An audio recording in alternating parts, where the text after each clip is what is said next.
2.4 Adaptations to training. Now, in sports, you have aerobic events and you have anaerobic events. However, you also have games, which has components in both aerobic and anaerobic parts within it. For aerobic events, this is low intensity and high duration, so it can be maintained for a long period of time. This would be, when training for this would be training at 60 to 80% of your maximum heart rate. So if you were 20 years old, your maximum heart rate would be 200, meaning that 60-80% would be 120 beats per minute to 160 beats per minute. To cause progression with aerobic training, the FIT principle would be used. This is frequency, intensity, time, and type of training. This means with frequency, training more often during a week.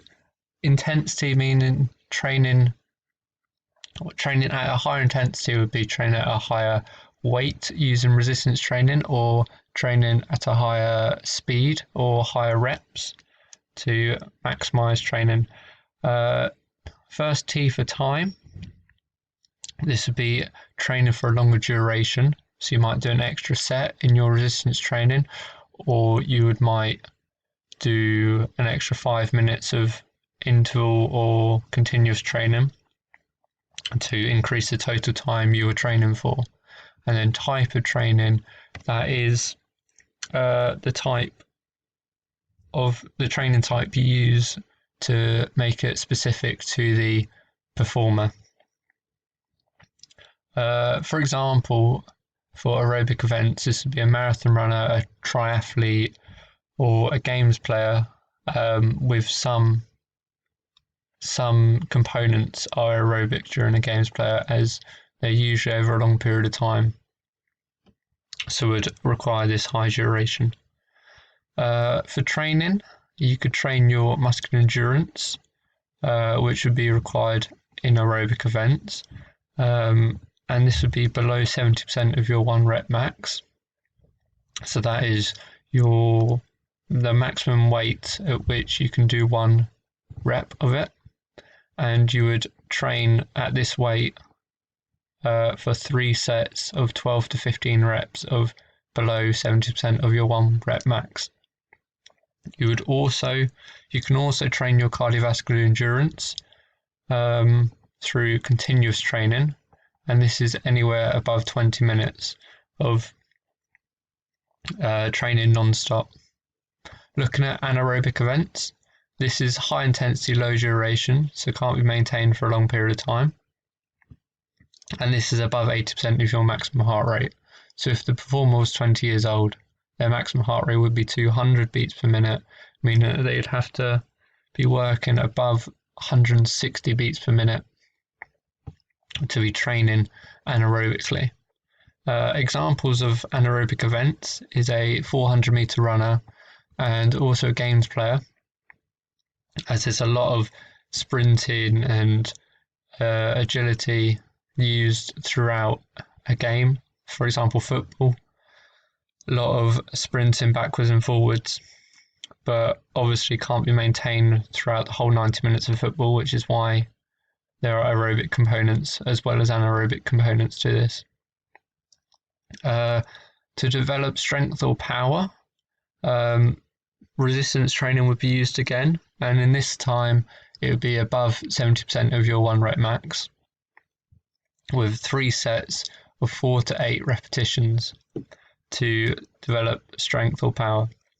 You can also develop power using plyometric training, and this is, for example, box jumping, known as depth jumping, jumping up to a platform to develop power in your lower legs, such as your gastrocnemius.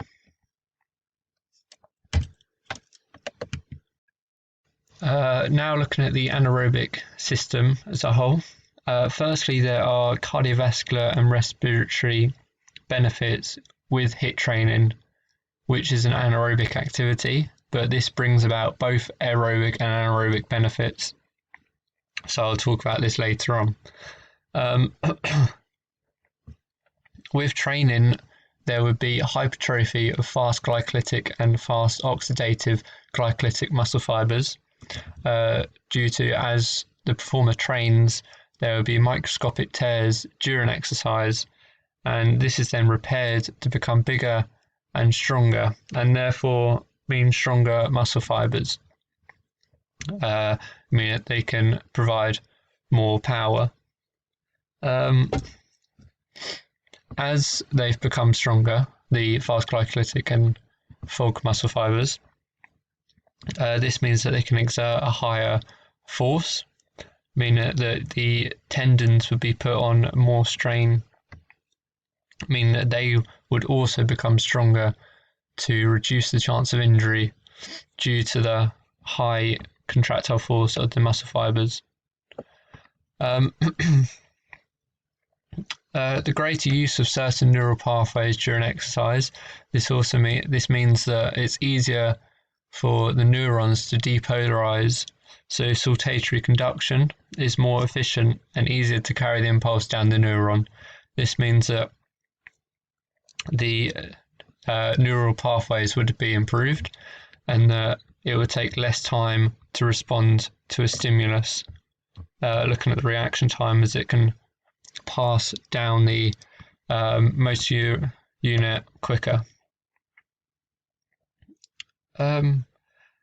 As hypertrophy has occurred, motor units controlling the fast glycolytic and FOG muscle fibers become larger, as we know, as the muscle fibers have increased in diameter.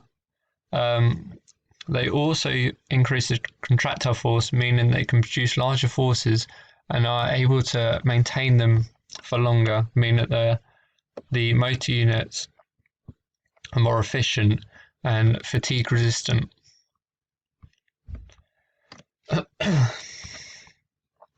As there are improved neural pathways, this means that it takes less time for the impulse to travel down the central nervous system and then down the correct motor units to provide that movement, meaning there is an improved reaction time as well.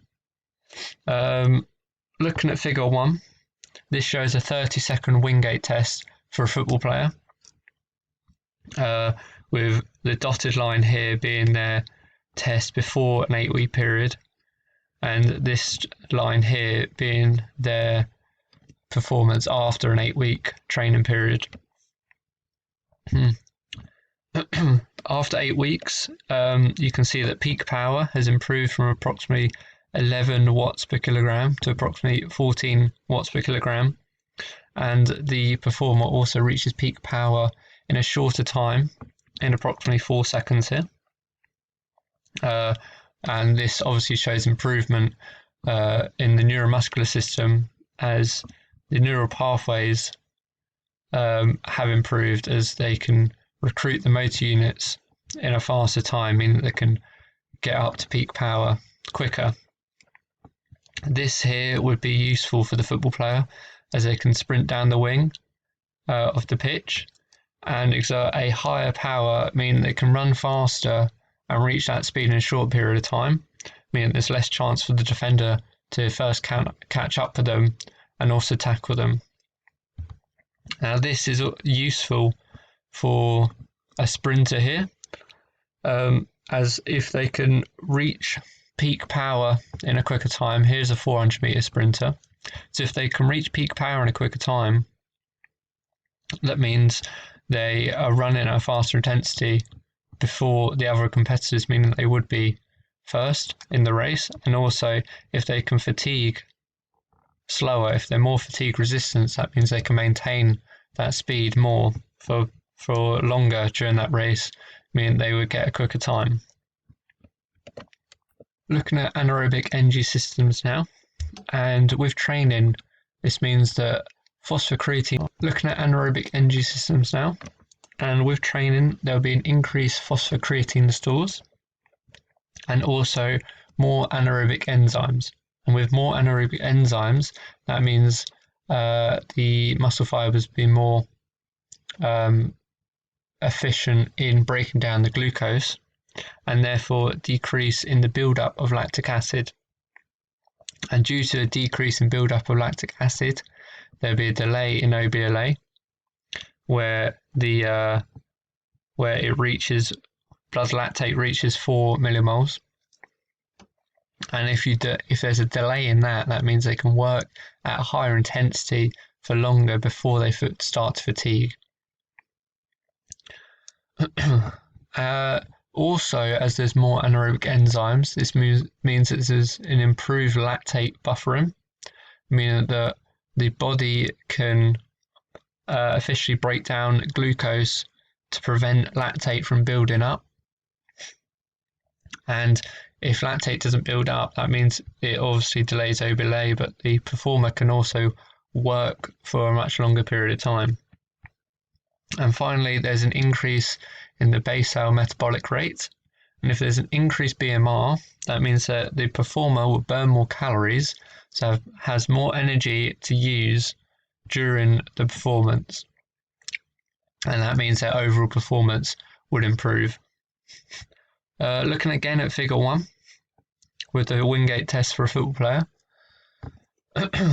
you can see after an 8-week period, they fatigue at a slower rate than the before an 8-week training period. And this shows that the performer has developed more anaerobic enzymes and developed their anaerobic energy systems, meaning that they can work for longer without fatiguing as much, as they have delayed their OBLA and improved in their lactate buffering. Because once OBLA is reached, that means that performance will start to drop as the lactic acid builds up too much and causes the anaerobic enzymes to stop functioning to protect the body.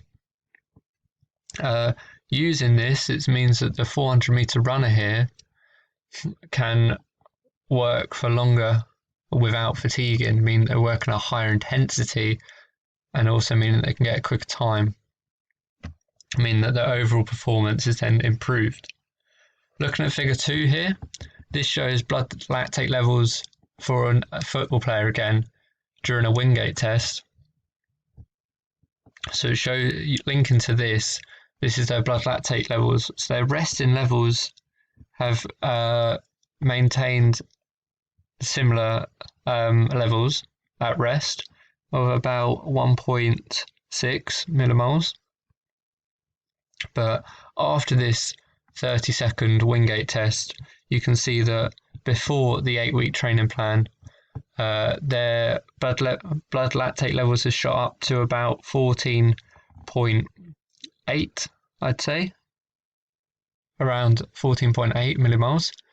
And but after the 8-week training plan, you can see it's gone up to about 12 millimoles, with that greater than a 2 millimole difference there, which would make crucial difference during a football match if they're sprinting on a counter-attack, for example. With this lower amount of blood lactate, I mean they would fatigue much less, showing here and here that their performance has improved over this 8-week training plan.